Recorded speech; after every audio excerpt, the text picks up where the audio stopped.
Listos para iniciar. Pues habíamos hablado, Sonia, habíamos visto el programa, ¿verdad? Y pues vimos ahora en el mundo cómo está la situación. Las nuevas políticas de los Estados Unidos, ¿verdad? Que son muy diferentes hacia adentro que hacia afuera. Usted ven que hacia adentro dispone, pues, ¿verdad? E impone la ley.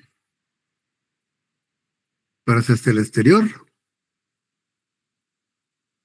cambia la situación.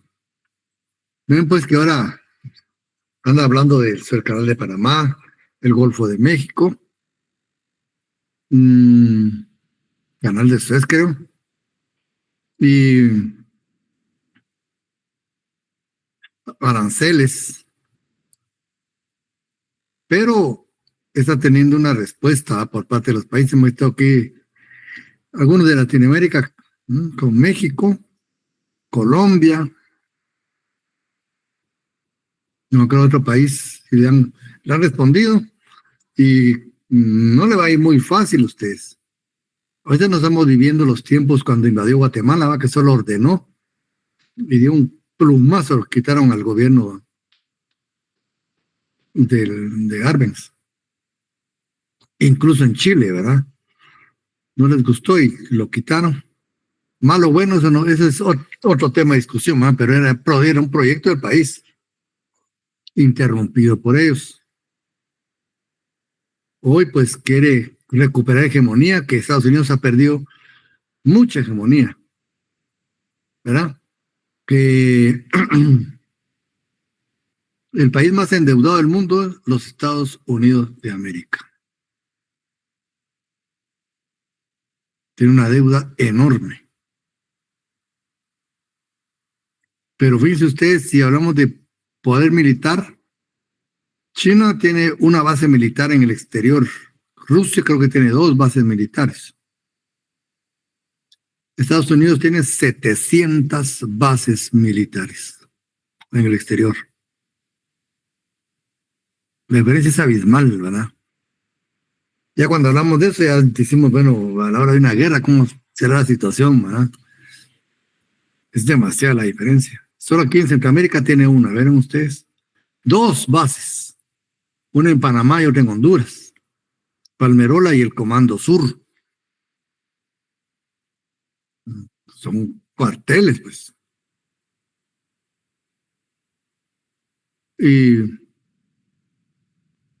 Pero ha perdido mucha hegemonía. Ya no manda como antes, ¿verdad? Europa todavía cayó bajo sus pies con el conflicto de Ucrania, con Rusia, ¿verdad?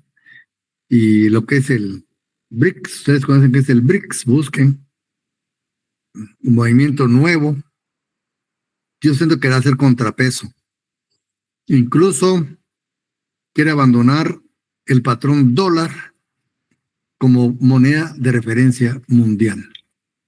Y de hecho, ya están realizando transacciones con sus monedas nacionales, China, la India, Rusia, y no acá otro país. Ya no estamos dando la referencia del dólar. Imagínense ustedes, antes cada movimiento de esos implicaba una ganancia para la moneda del dólar. Imagínense a nivel mundial cuánto no recopiló ese país, miles de millones. Entonces, sí, Brasil, Rusia están en el BRICS, ¿verdad? Ahí estamos hablando casi de la mitad del mundo, pues de la población del mundo, ¿verdad? O si no, muy cerca, solo la India y China, ¿cuánto tienen? A una tercera parte muy bien ganada. Pero entonces Estados Unidos es el problema que están contando, ¿verdad? Que no está, hay mucha pobreza. Ahora ya hay banquetas llenas de casas de cartón, casas de campaña. Ese es un problema brutal. Y otros con drogas, gente joven que en plena edad de reproducción y de producción, perdidos en las drogas, doblados, literalmente doblados a la mitad. Entonces, Donald Trump quiere recuperar, ¿verdad?, la hegemonía que hasta hace poco, pero ya encuentra un mundo muy diferente, ¿verdad? Y dos países le están sirviendo de peón hoy por hoy para sus movimientos. Ucrania, con la OTAN, quiere poner la OTAN en las fronteras con Rusia y estratégicamente no le conviene a Rusia. Rusia está coqueteando con México para que le permita poner armamento en México. Pues Estados Unidos no puede aplastar tan fácilmente a México. Ustedes, aparte de que México es grande también, pues no se puede comparar a Estados Unidos, pero no es un paísito como nosotros, es grande. Y tiene un ejército muy fuerte. Pero Rusia dice que sí, y tal vez China entrarían al rescate de México. Entonces, no la tiene tan fácil. Y México está con esa curiosidad de armar una amistad más fuerte con Rusia. Esto puede provocar un cambio, ¿verdad?, geopolítico muy grande.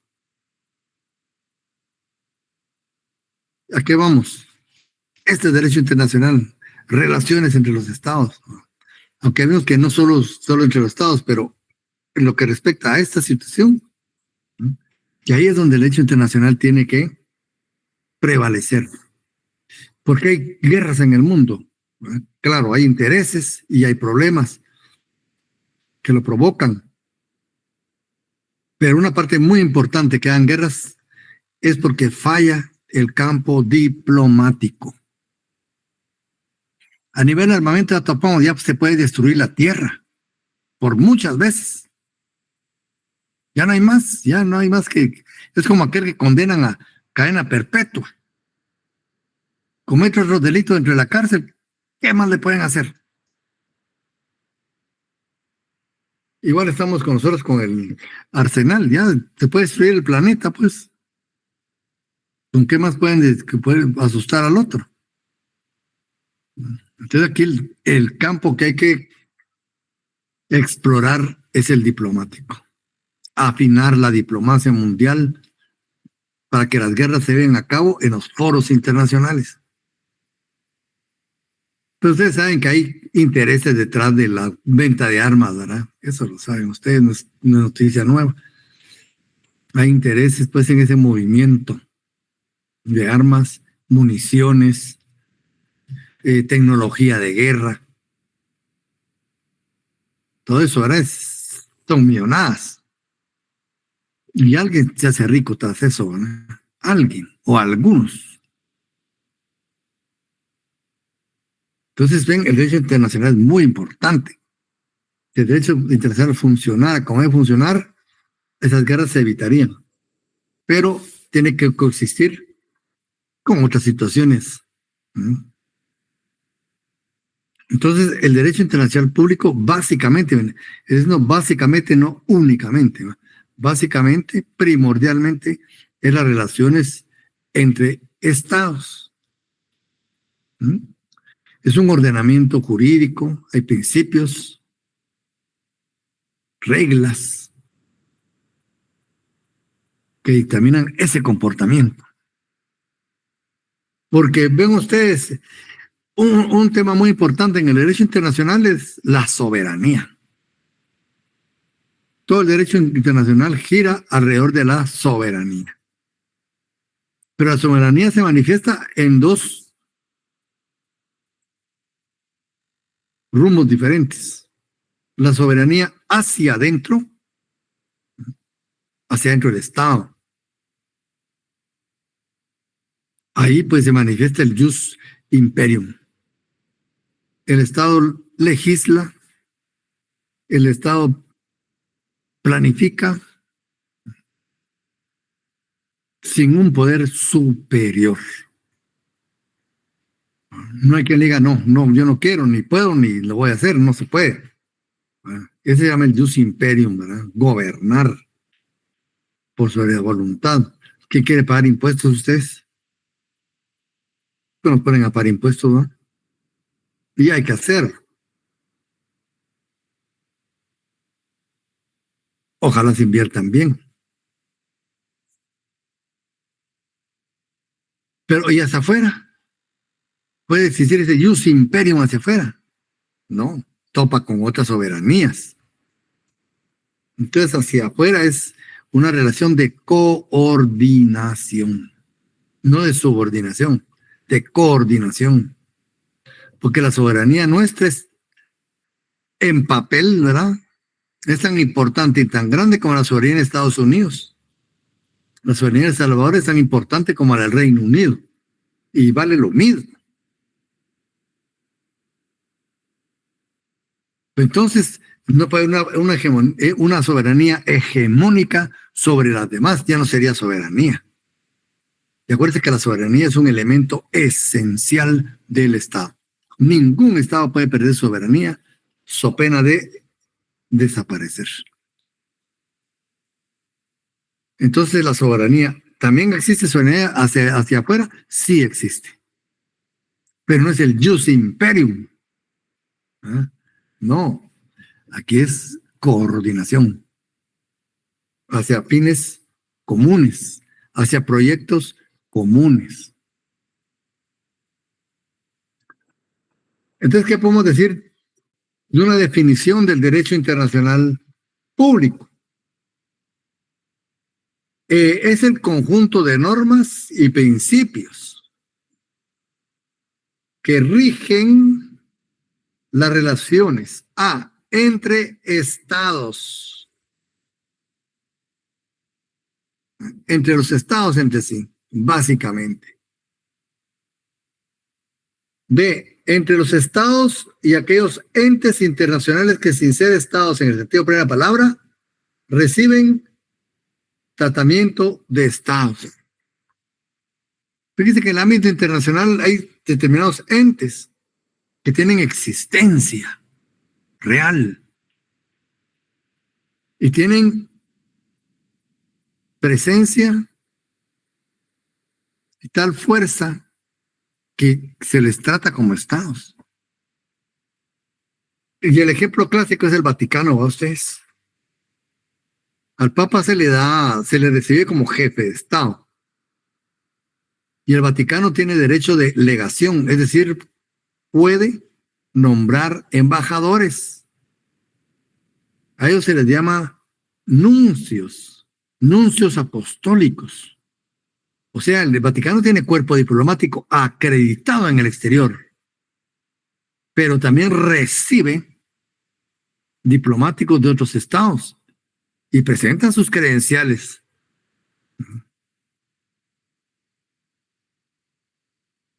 Un diplomático que fue por mucho tiempo el decano del cuerpo diplomático acreditado en el Vaticano fue el licenciado Luis Valladares de Aycinena, que fue mucho tiempo embajador de Guatemala ante el Vaticano. Y era el decano del cuerpo diplomático allá, porque hay un decano, o sea, nombran un diplomático, ¿va? Como que aglutine, pues al momento de alguna situación, pues él puede pues, pronunciarse en nombre del cuerpo diplomático acreditado. En Guatemala y en otros países, pues de tendencia, en aquel tiempo católica ya quedó como tradición acá, ¿verdad? El decano del cuerpo diplomático acreditado en Guatemala es el nuncio apostólico.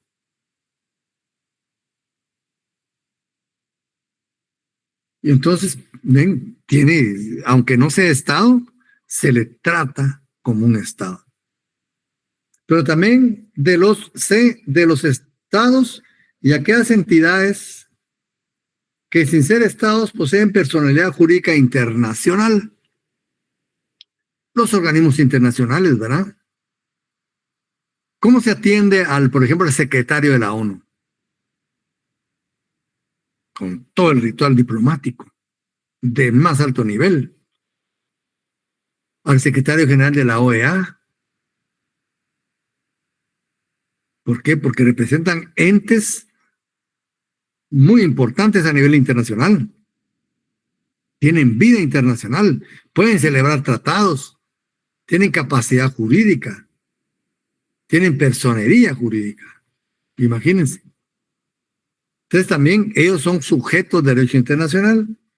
Y los estados y los individuos, o sea, la persona individual, jurídica individual, en ejercicio de derechos que se consideren de naturaleza internacional. Los derechos humanos, básicamente, ¿verdad ustedes? Ahí se acciona el derecho internacional. Pero también existen los sátrapas, ¿verdad? O los tiranos, que muchas veces sus tiranías quedan impunes.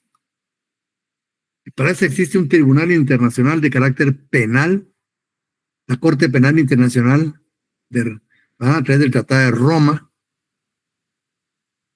que juzga, tiene competencia para juzgar delitos graves, genocidio, crímenes de guerra, entre otros.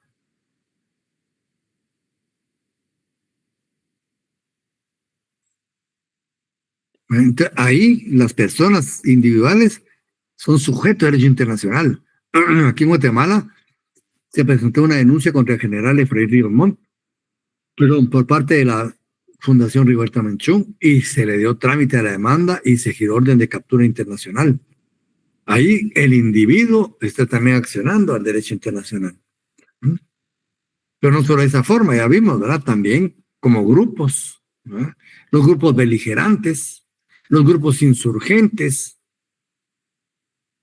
también accionan al derecho internacional. Entonces, es muy amplio. Ahora ya se superó eso solo que solo entre estados, sino también, ¿verdad?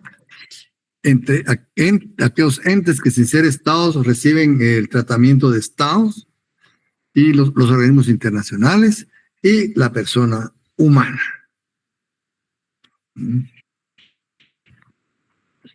Pero como hemos visto, pues el derecho internacional no es una isla. El derecho internacional forma parte del conocimiento humano en general. Está inmerso, pues, dentro del desarrollo continuo de la humanidad y de los estados, obviamente, ¿verdad? Por lo tanto, existen ciencias, ¿verdad?, como pensamiento humano que han contribuido a desarrollar el derecho internacional público. Entonces tenemos ciencias no jurídicas y ciencias no jurídicas. Entre las ciencias jurídicas, obviamente, el derecho constitucional. Como ustedes saben, pues el derecho internacional, en primer lugar, debe estar acorde con la constitución de cada país. El derecho internacional jamás puede violar el derecho constitucional, ni la constitución. No se puede. Su relación es estrecha, directa. Así también, en el devenir de los tratados internacionales, para convertirla pues en nuestra legislación interna, tiene que pasar por un trámite, ¿no? En la que intervienen dos poderes del Estado, el legislativo y el ejecutivo, también contenido en la Constitución. O sea, cómo los poderes del Estado son los que se manifiestan en el derecho internacional, ¿verdad?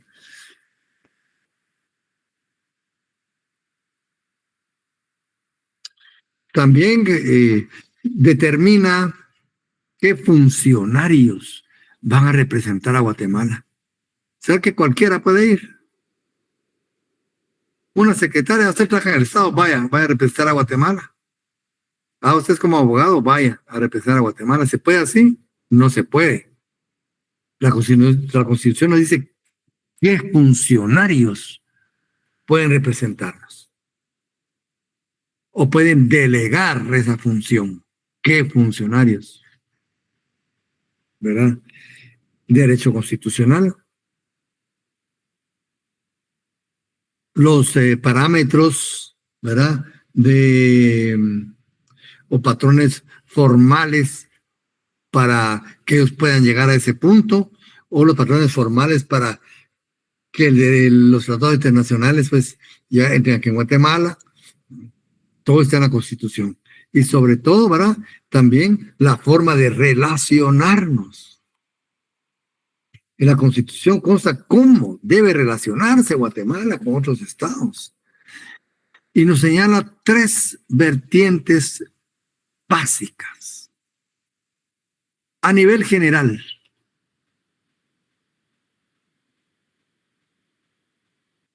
hay propósitos, hay objetivos. O sea, esas son políticas de Estado. A nivel general. También en el ámbito centroamericano. Ahí ya cambia un poquito, pero siempre con ese parámetro ya tiene su propia especificación. ¿Cómo debe desarrollarse Guatemala en el ámbito centroamericano? Y hay otra vertiente, la tercera vertiente, con los estados afines. Van a la Constitución y vean, ahí dice, ¿qué es un estado afín? 3 vertientes principales, ¿verdad? En lo que se relaciona a Guatemala. General, ¿verdad? Tenemos generales en el ámbito general, Centroamérica y estados afines. Pero eso que no dicta la Constitución, que viene también del derecho constitucional, ¿no?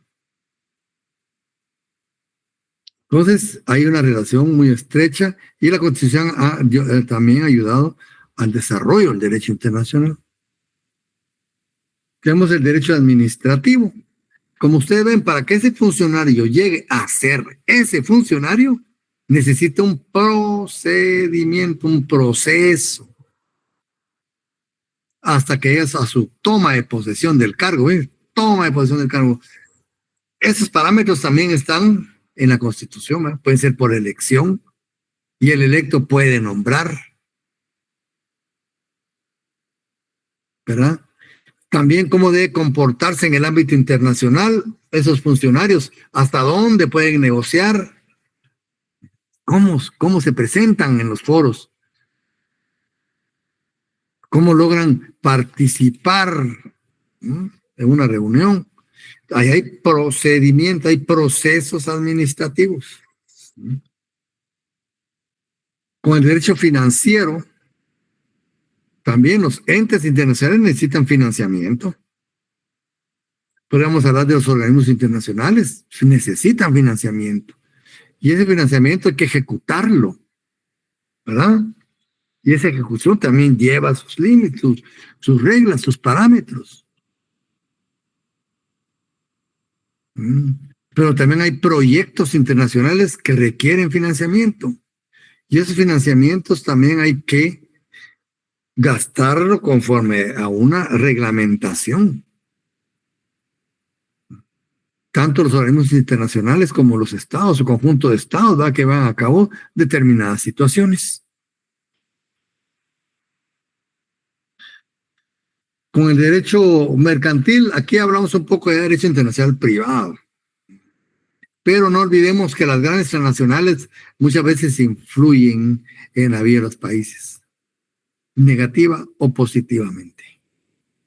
Tenemos el ejemplo aquí de América Latina, va en Guatemala y Chile, que fueron víctimas de 2 intervenciones militares que tenían como parámetro de referencia sociedades mercantiles. La United Fruit Company aquí en Guatemala y la Ford en Chile. Movieron hilos ustedes. Movieron hilos. Entonces también, mal o bien, intervienen en el derecho internacional, ¿verdad? Y sus transacciones, sus delegaciones, ¿verdad? Bien, el derecho penal, aquí estamos básicamente sin derecho internacional privado, que es el primo de este, ahora adicional público. Bueno, aquí pues la tipificación, ¿verdad?, de los delitos internacionales. En el Estatuto de Roma tenemos lo que es, ¿verdad?, el genocidio, los crímenes de guerra, los crímenes de lesa humanidad, tipificados. Es derecho penal internacional. Y como le digo, aparte está la jurisdicción, que también tiene carácter internacional. Aunque como le digo, ahí ya choca un poco con los privados. Y los delitos de trascendencia internacional, como, bueno, trata de blancas, el tráfico de estupefacientes, la piratería.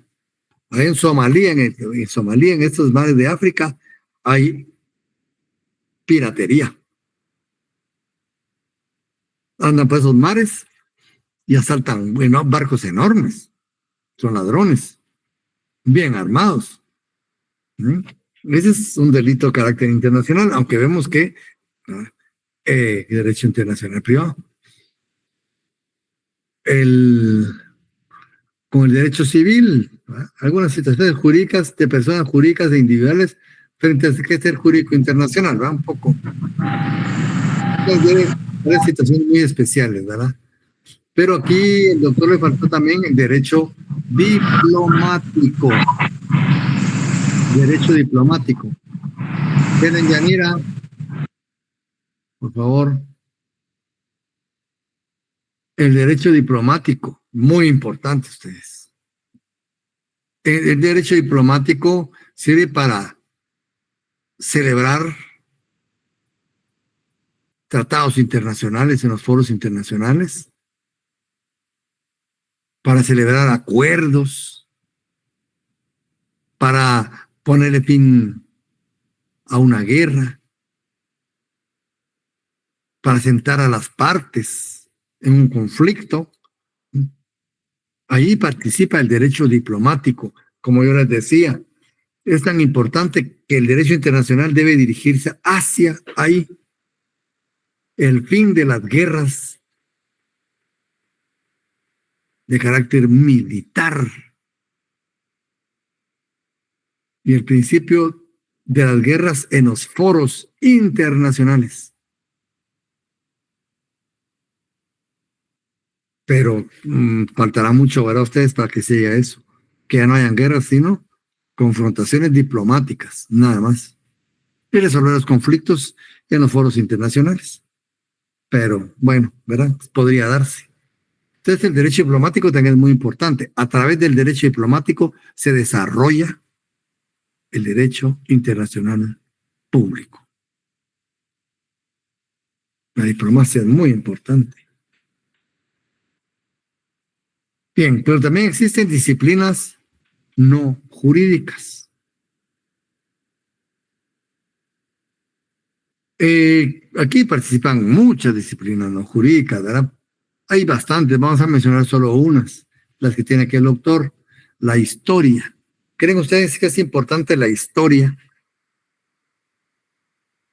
para el derecho internacional público? ¿Será o no será importante la historia? Yo creo que es importante. Ajá. ¿Por qué cree Carlos que es importante? A ver qué. Porque muchos tratados o acuerdos internacionales se han dado bajo un contexto histórico. Vámonos, por ejemplo, el Tratado de Versalles, que cuál es su contexto histórico, la Primera Guerra Mundial. Ajá. Y así se pueden ir diferentes formas. Derivado a la historia es de que existe una legislación por la cual se le da una conclusión o se le da un aspecto para. Muy bien, muchas gracias. Muy atinada su intervención. Y un ejemplo sería, fíjense ustedes que el Parlamento Centroamericano está mal visto por todos, ¿verdad? Yo digo que si saca consulta popular, gana el que se retire el Parlamento Centroamericano. Pero fíjense que no es el Parlamento que tiene la culpa, son los políticos. Asquerosos muchos de ellos que han llegado al Parlamento Centroamericano. Y no saben ni dónde están sentados ustedes. Una vez hicimos una investigación y precisamente el Parlamento Centroamericano, los compañeros de ese tiempo ahora fueron a entrevistar a los diputados de la bancada de Guatemala y muchos no sabían qué era el Parlamento Centroamericano, estaban sentados ahí por estar sentados, no sabían en qué estaban. ¿Cómo creen ustedes que va a ser funcional una institución con gente mediocre, ignorante, sentada ahí?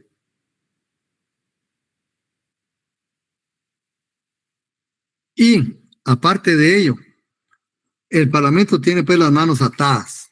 El Parlamento Centroamericano no puede legislar.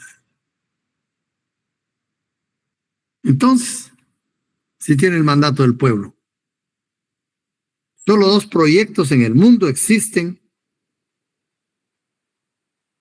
que tienen un gobierno representativo dentro de un organismo internacional: Europa y Centroamérica.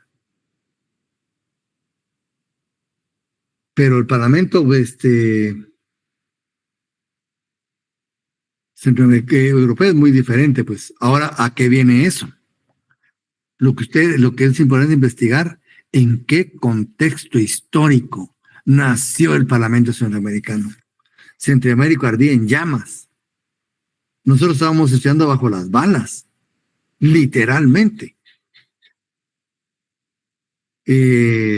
Centroamérica se había convertido en uno de los 3 focos posibles donde estallara la Tercera Guerra Mundial.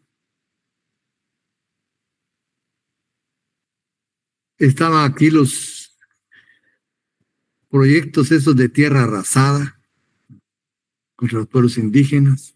Moría gente en cantidades.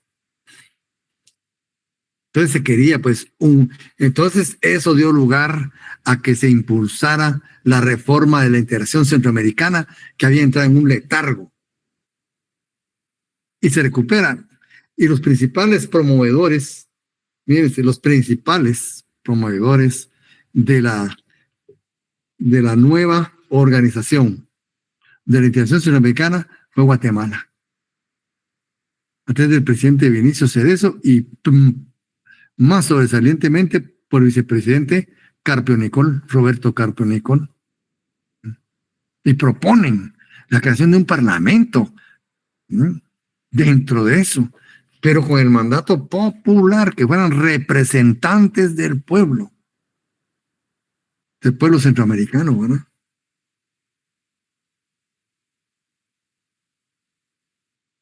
Más o menos ahí nace el Parlamento Centroamericano.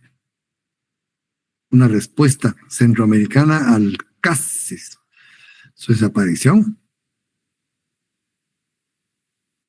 Como dice el compañero muy acertadamente, si analizamos el contexto histórico del Parlamento, diríamos que no. Pero si miramos la suciedad que se maneja adentro, decimos que sí. Porque otra cuestión, los presidentes no dejaron que legislara. Sino es un órgano de análisis, estudio y recomendación. ¿Ves? El Parlamento Europeo sí legisla, pero su organización es diferente, ¿verdad? El Consejo Europeo resalta las políticas generales de Europa. La Comisión Europea determina cuáles son las políticas más importantes y sobre las cuales se debe legislar, y así le propone al Parlamento Europeo. Y el Parlamento Europeo, con base en lo que determinaron, ¿verdad?, el Consejo Europeo y la Comisión Europea, con base en eso, legisla. El control, ¿verdad?, se realiza a través de la importancia de los temas que le proponen. Pero aquí el Parlamento Centroamericano no hace nada de eso. Ni hay instancias que le propongan, pues. Eso es la historia. Los tratados de Versalles, ¿verdad?, muy importantes. El Tratado de Roma, de la Corte Penal Internacional. En Laos hubo un dirigente político que se llamó Pol Pot. Ese hombre en cuestión de 2 años mató más de 2 millones de gentes. Encontraron unas cuevas, fíjense, allá en Laos, topadas de cráneos humanos. Hombres, mujeres y niños, hay calaveras pequeñas. Tiene que caer en un campo de concentración, esa es la mejor muerte. Sufrimiento era indecible. Están los sátrapas de Latinoamérica, ¿verdad? Que han robado, han matado y han salido impunes cuando se les juzga. No se les encuentra nada. Absueltos. Hacia eso va la Corte Penal Internacional. Entonces, hay que ver el contexto histórico en que nació, ¿verdad?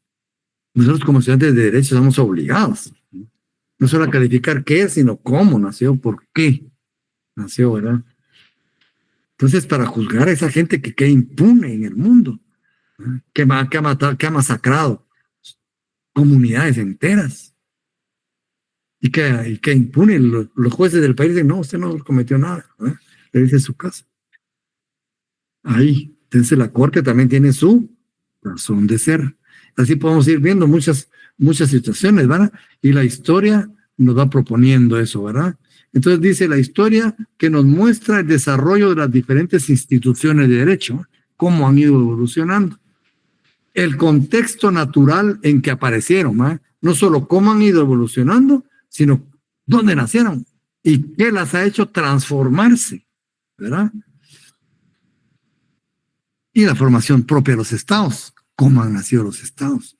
Todo eso requiere, ¿verdad?, un análisis histórico también. La geopolítica, ¿no? O sea, la lucha por el control geográfico y político del mundo, ¿verdad? El político del mundo con base en zonas geográficas de influencia. Esto se dio después de la Segunda Guerra Mundial, cuando existía el bipolarismo. Estados Unidos y la Unión Soviética se disputaron el mundo a nivel político. Socialismo o comunismo versus capitalismo. Esa era la lucha. Este-oeste. Esa era la confrontación. Este-oeste. Dictaba la dinámica del mundo y las tensiones mundiales. ¿Verdad? Entonces, a raíz de la caída de la Unión Soviética, del derrumbe del muro de Berlín, que se venían con efecto dominó en muchos otros estados, se termina la confrontación política. ¿Con quién ahora? ¿Con quién? Pero surge una nueva confrontación mundial. Ahora es a través de la geoeconomía. Ahora la confrontación ya no es este-oeste, sino es norte-sur. La confrontación ya no es socialismo, capitalismo, ahora es ricos y pobres.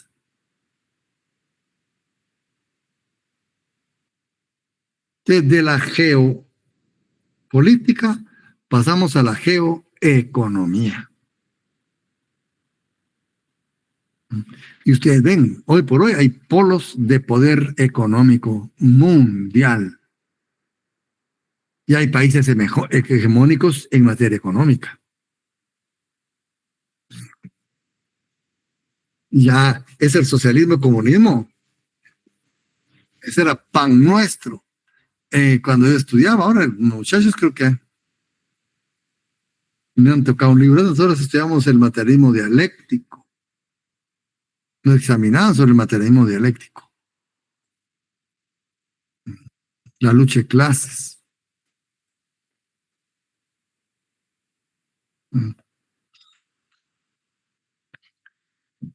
Y ha evolucionado pues la situación, ¿verdad? Eso nos hizo estudiar en una época muy dura. Pero la cuestión es económica. ¿Cuáles son las confrontaciones ahora? Los países del sur, nosotros en el sur, ¿verdad?, contra los países del norte, los países ricos. Y ellos tienen sus propios clubes, ¿verdad? El G20, el Foro Económico de Davos, y el BRICS ahora, ¿verdad?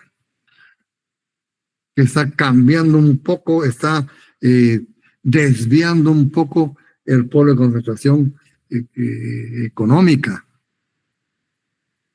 hacia Europa Oriental y Asia.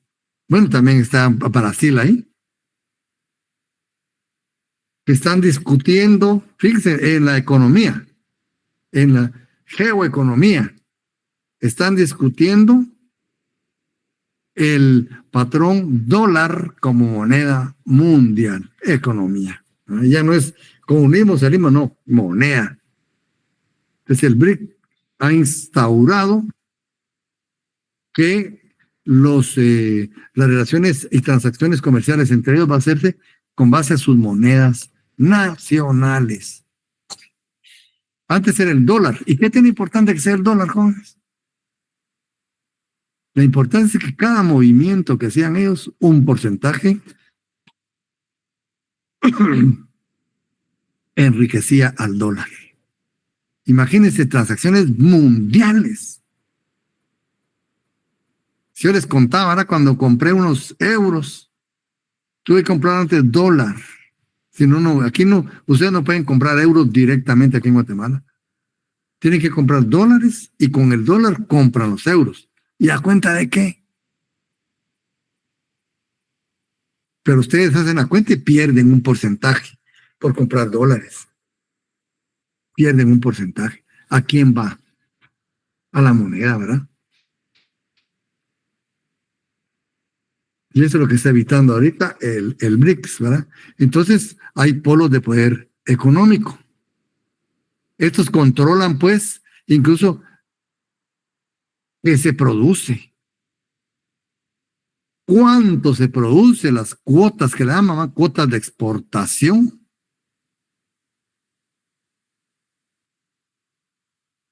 Y también le ponen precio a las cosas. Hay precios internacionales. Ustedes ven, van al azúcar y van a ver que hay precios internacionales del azúcar. ¿Quién pone esos precios? Seremos nosotros. Nosotros tenemos azúcar y ingresa mucho dinero al Estado para traer del azúcar, pero nos controlan las cuotas y nos controlan los precios. Hay un control de precios internacional. Entonces vendemos lo que nos dicen al precio que nos imponen. Y el libre mercado y la libre empresa. Teoría. Lo que está pasando con el socialismo, ¿eh? Que la teoría topó con la realidad.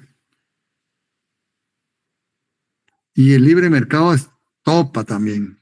O sea, todas las teorías tienen sus bemoles y tienen sus puntos falsos. El capitalismo es ¿verdad? Ese control de precios, el control de cuotas. ¿Y por qué?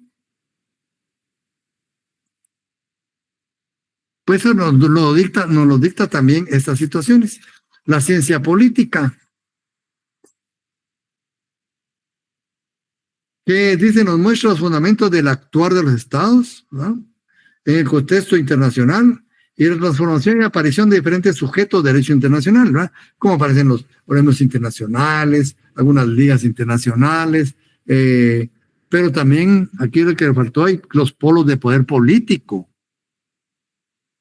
Fíjense que en un tiempo las Naciones Unidas se vino para abajo porque los Estados Unidos se puso en mora. Y Estados Unidos proporciona casi el 25% del presupuesto de las Naciones Unidas. Entonces los países árabes dijeron, miren, lo que no paga Estados Unidos lo pagamos nosotros. ¿Y por qué no se permitió? Primero, porque querían que Estados Unidos hiciera su berrinche, ¿verdad? Pero segundo, porque los países árabes no tienen el poder político de los Estados Unidos. Los Estados Unidos convocan a algo y llegan todos. Y eso lo demostró desde 1898. Cuando convoca a los estados del continente para retomar lo declararon en el Congreso de Panamá de 1826. Convoca y prácticamente quedaron todos los países. Estados Unidos tiene poder de convocatoria, ese es poder político. Que muchas veces pueden tener poder económico, pero no político, y así no sirve mucho, pues. ¿Ah? Entonces, la política también, ¿verdad? La ciencia política también cuenta mucho en el ámbito internacional. La sociología. ¿Por qué la sociología? En primer lugar, el destinatario último de toda ley es la persona humana. Pero la persona humana también está organizada en grupos humanos, son sociedades. Cada sociedad en particular representa una unidad económico-política, con sus propios intereses, con sus propios límites y sobre todo con sus propios valores. ¿Verdad? Entonces aquí, pues,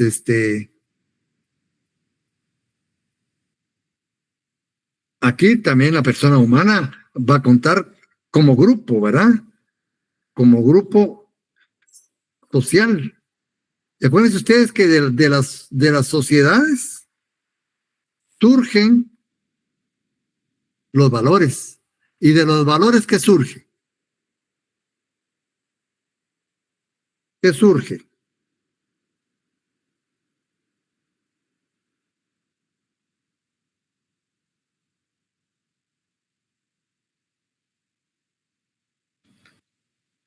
Formas de relacionamiento. Surge la ley, sí, la ley, ¿verdad? La ley es representación de valores. ¿Y qué valores hay? ¿Hay valores universales? Claro que los hay. Y pueden recopilarse. Ahí están los tratados internacionales. Los derechos humanos tienen valor universal. Pero surgen de muchas sociedades diferentes, ¿verdad? La sociología. Y la economía, dice, también hay polos de poder económico. Pero el poder económico puede ser público y puede ser privado. Fíjense que hay países que atienden sus emergencias con su propio presupuesto.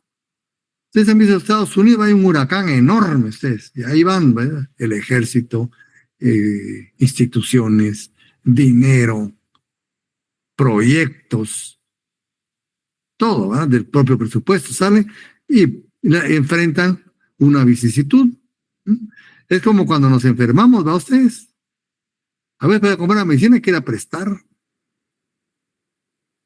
Para quienes se enferman y pagan los mejores hospitales y se curan, ¿verdad? Así son ellos, pero entonces hay otros países que ante esas catástrofes prestan y atienden las emergencias, ¿verdad? Con préstamo. Ese está en desventaja con los primeros. Les va bien su presupuesto, pero una emergencia tienen que prestar. Pero hay otros que afrontan situaciones básicas con préstamos. Es tan peor, ¿verdad? Ya no es un huracán, ya no es una inundación, ya no es... No. Salud. Desnutrición infantil. Falta de escuelas. Con préstamos. Ahí estamos nosotros, ¿no? ¿Y eso qué viene? Eso también provoca una pauta, una diferencia en el ámbito internacional, ¿verdad? Saben los que te dicen, miren, yo los puedo financiar, ¿verdad? Pero pónganse firmes con esto. La cuenta de la soberanía, ¿verdad? Ustedes. Y como muchas veces son inescrupulosos los que están gobernando, les interesa un cacahuate la soberanía del Estado, ¿verdad? No salgan ellos bien. Y ahí pues ya se siente una diferencia. Ahí es donde en el derecho internacional se llama relaciones asimétricas. Con Estados Unidos nuestra relación es asimétrica. Cuando se negoció un tratado con Estados Unidos, ellos tienen doctorados y máster en tratados internacionales, en tratados de integración, en negociación de tratados profesionales. Y en Guatemala no hay un profesional así. A nivel licenciatura, hay algunas maestrías en otro lado, pero no específicamente en eso. Y esa es una. Y la otra, que la relación de profesionales, cuando se negoció el tratado, era de 200-1. Esa era nuestra relación de profesionales que participaban en los tratados internacionales. Dígame quién lleva desventaja ahí. Entonces nosotros perdemos desde la negociación del tratado, desde ahí perdemos. Y eso también tiene que ver con la economía. Marca una diferencia, una asimetría en las relaciones. Entonces se llaman relaciones asimétricas. Entonces la economía que nos muestra los fundamentos del cambio de los polos de poder que influyen en el derecho internacional y los criterios últimos de los mismos. Hay poder económico mundial, ¿verdad? 6 familias mueven el mundo, 8 países. Los demás solo somos espectadores, ¿verdad? Entonces, vamos a ver siempre esto y creo que estén conscientes de ello. El derecho internacional es muy interesante, muy bonito. Hay mucha doctrina muy, muy interesante, avanzada, ¿verdad? Hay también leyes muy avanzadas que se han actualizado, muy bonitas y todo. Pero esa realidad muchas veces va a chocar con la realidad extra ley y extra doctrina. La realidad que vivimos. Muchas veces va a chocar con los principios de derecho internacional o con, ¿verdad?, los postulados de derecho internacional. Vamos a ver que se manifiestan de una forma un poco diferentes. Por último, lo que es la evolución histórica, a grandes rasgos. Existen 2 escuelas en cuanto nació el derecho internacional. Unos dicen que de tiempos inmemoriales, ¿verdad?, con los estados antiguos. Pero ¿quién puede determinar cuándo nacieron los estados antiguos? Siria, Persia, Egipto, Turquía. ¿Cuándo? ¿Cuándo nacieron? Creo que es imposible determinarlo cuándo, ¿verdad?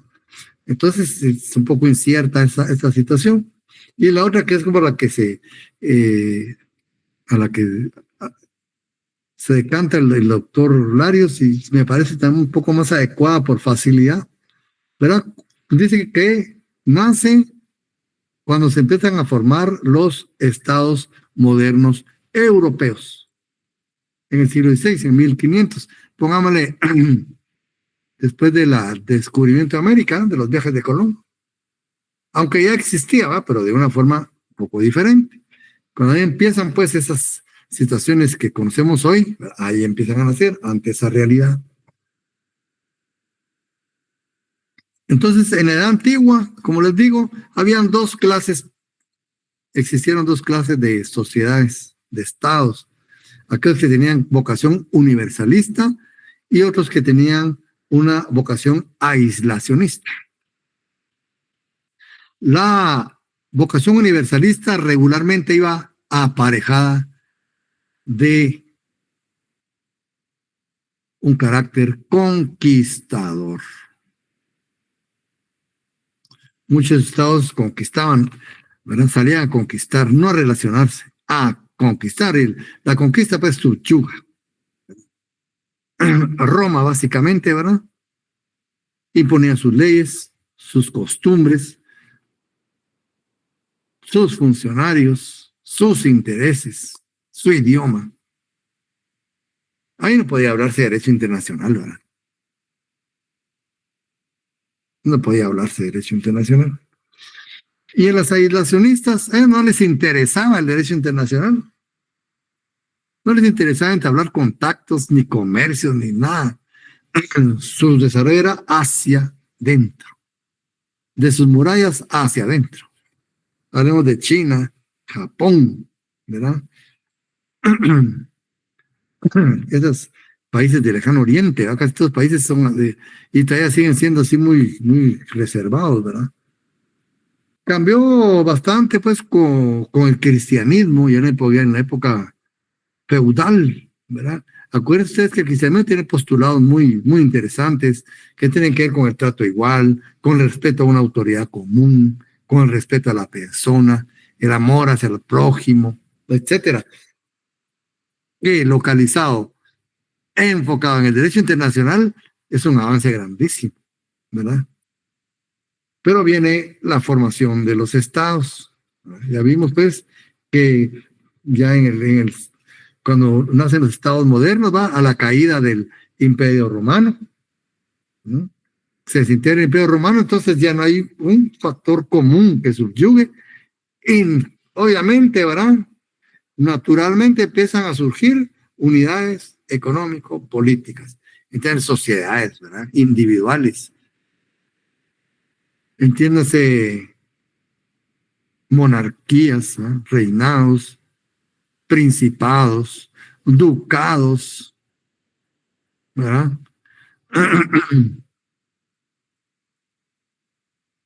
Condados, señoríos, conocidos feudales, que tenían una unidad, gobernaban ahí. De hecho, incluso muchos señores feudales llegaron a tener más dinero que las propias monarcas. Imagínense qué fortunas. Y tenían grandes territorios en propiedad y gobernaban ahí. Esto pues vino a dar esa posibilidad de relacionarse entre diferentes pueblos, que a su vez incrementa el comercio, la técnica, la tecnología, ¿verdad?